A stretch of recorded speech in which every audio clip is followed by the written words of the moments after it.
Hello everyone, মই মন্দিৰা আৰু এই ভিডিঅ'টো কৰিছো স্পেশালি জনাবলৈ যে যোৰহাটৰ পৰা বহুত কেইগৰাকী ওলাইছে এক্সেস বাৰ্ছ শিকিবলৈ সো মই যোৰহাটলৈ গৈ আছো এইটো মাহতে তো আপোনালোক কোনোবাই যদি এক্সেস বাৰৰ ফাৰ্স্ট ক্লাছে হওক বা সেকেন্ড ক্লাছে হওক বা থাৰ্ড ক্লাছে হওক কৰিব বিচাৰিছে বা এক্সেস বাৰ্ছনো কি প্ৰথমবাৰৰ কাৰণে শিকিব বিচাৰিছে তেনেহলে মোৰ নম্বৰটো কন্টেক্ট কৰক আৰু মই গৈ আছো যোৰহাট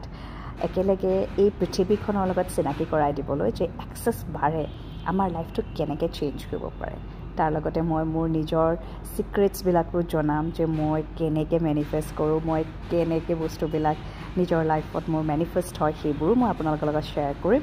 আৰু এটা বৰ ধুনীয়া দিন আপোনালোকে নিজৰ লাইফক দিব নিজৰ লাইফটোক আপোনালোকে দিয়া এটা ধুনীয়া দিন সো যদি শিকিবলৈ ইচ্ছা আছে নম্বৰটোত কন্টেক্ট কৰক যোৰহাটত